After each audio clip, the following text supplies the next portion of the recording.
What's up, everybody? This is your girl, Donna D. Walker, also known as DDWLive. And I'm so excited because you are listening to the Donna D. Walker podcast. And of course, as you can see, I've got this handsome gentleman here. He is a writer, an author, film producer, best known for the amazing book, A Polished Soul, that turned into a movie. He's coming on here to talk about that and so much more. Welcome. Thank you for having me so much, Donna. Appreciate you. Yes, I'm excited. I'm excited. Listen, I've been talking about you on my podcast and when I do my vlogs and stuff, and I've been telling folks, remember when you came on Coffee Time and we were Yeah, sitting in the garage freezing? yeah. Humble beginnings, humble Humble beginnings. beginnings, humble beginnings. Yes, yes. Yes, So I know that you don't have much time because you're out there doing some amazing stuff. And by the way, I'm so like every time you post something, I'm so excited about what you're doing. Amazing. thank So you so much. so I did mention to you, well, I did mention to the audience and stuff like that that you write. So, and Yes. we talked about the polished soul. So what got you into writing in the first place? Well, of course, A Polished Soul, the book as well as the movie, is my life story. And my life story entails me being incarcerated for 17 and a half years on a life sentence. Mm, And that stemmed from the fact that in 1991, after doing a lot of crazy stuff in the streets, one thing led to another. I ended up in the Cumberland County Jail in Fayetteville, North Carolina, facing the death penalty plus life plus 60 years. As I sat and awaited trial in the Cumberland County Jail, I had to figure out a way to keep my sanity. And I had to figure out a way to pretty much keep me focused on positive things. So I began writing poetry. Every day I would write a poem, something that could make me think in the most profound way that I knew how. Coming from out of the streets and coming into a situation where I had no idea which direction my life was going. Of course, I was told it was going up the river, no pun intended. But one of the things that I remembered was the more positive things that I wrote, the better I felt every day. The better I realized that I can definitely hold on to my sanity. So after taking a plea bargain for life, because they told me that if I did not take the plea bargain for life, that they would do their best to make sure that I got executed and got the death mm, penalty.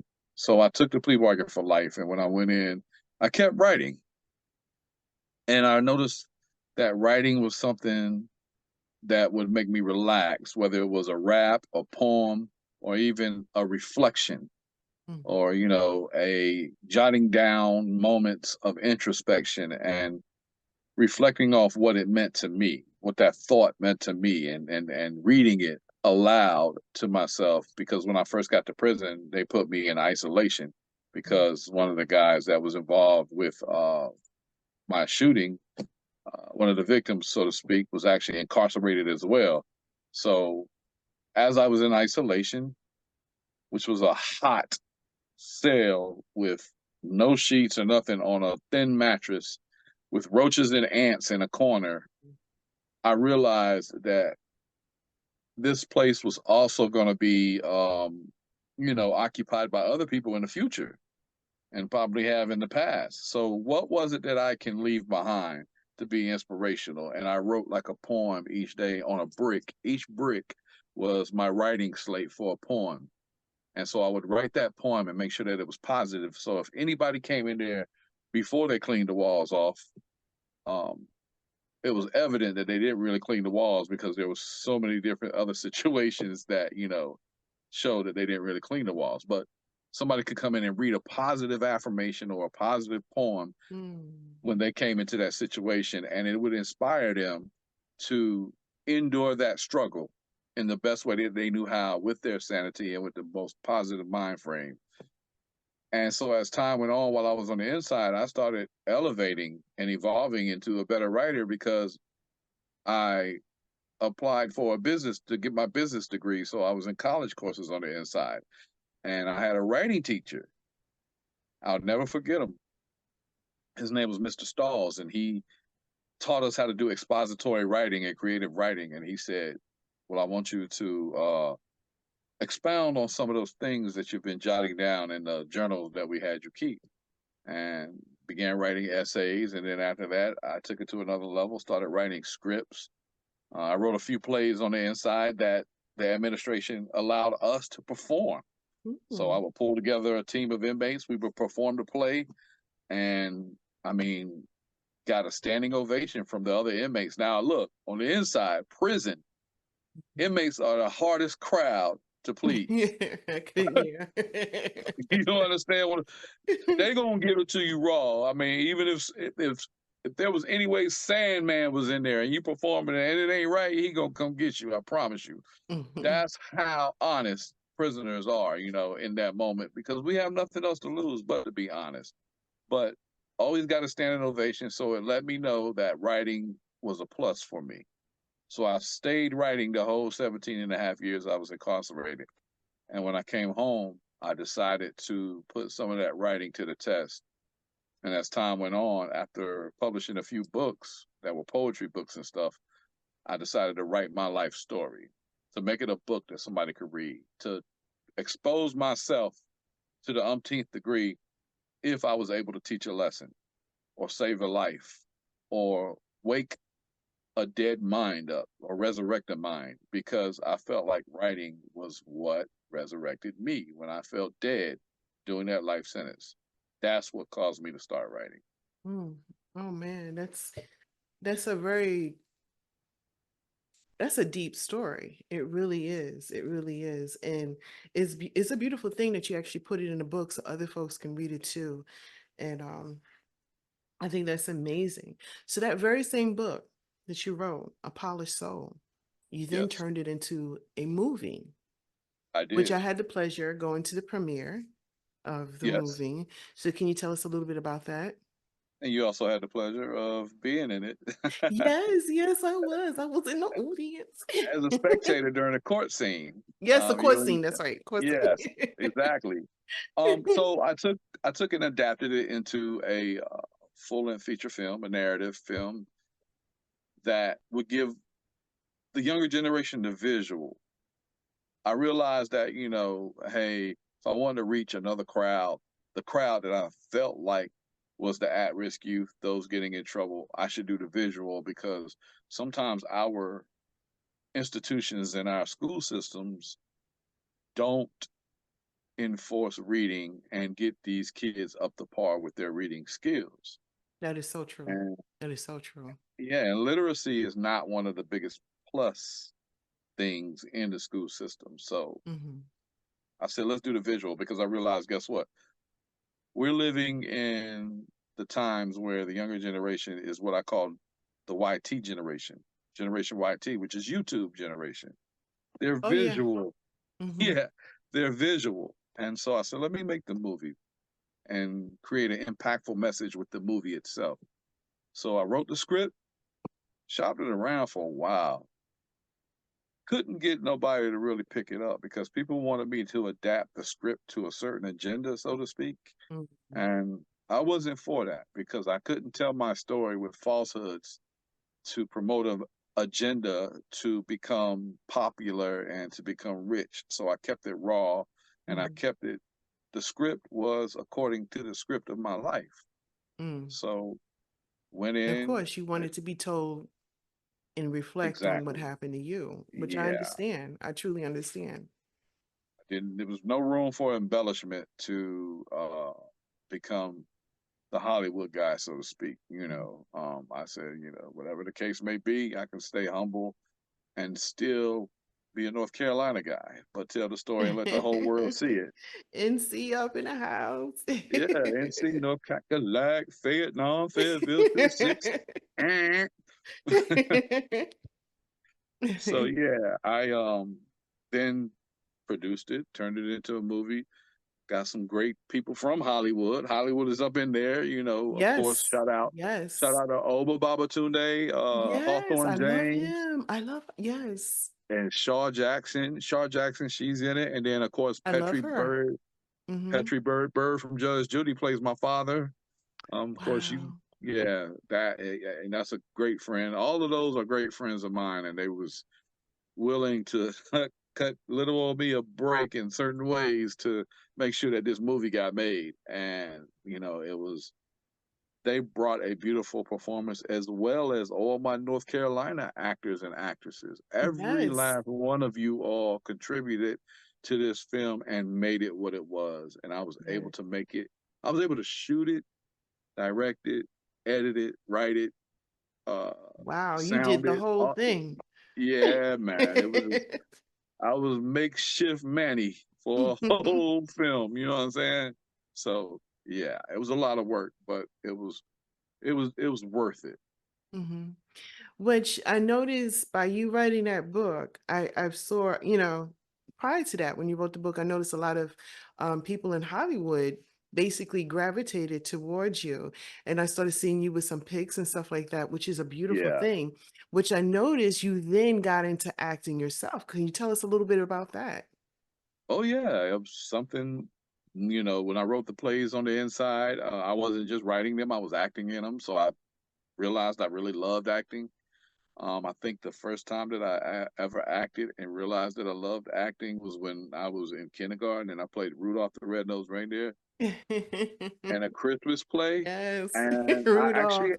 yeah, I had lines. I had lines.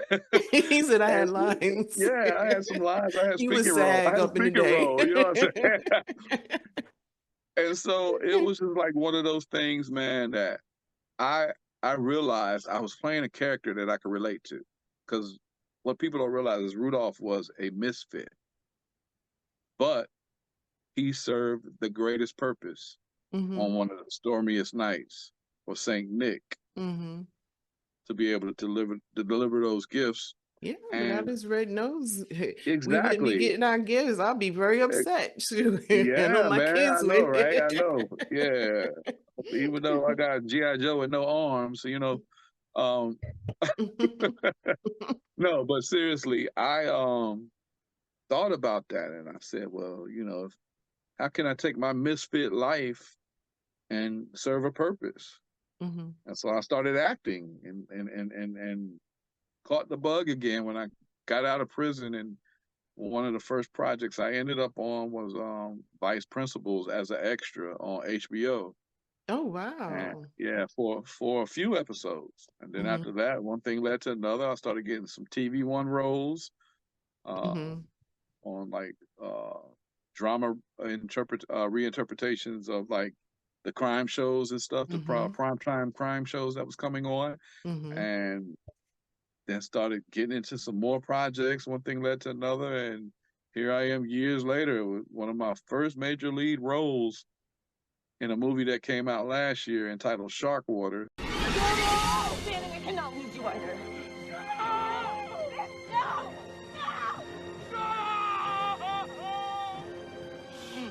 Come on, Danny. Come on, you know we have to keep moving, okay? You know it. Hey, Fanning, you know we have to get off this boat, okay? We have to go. Um,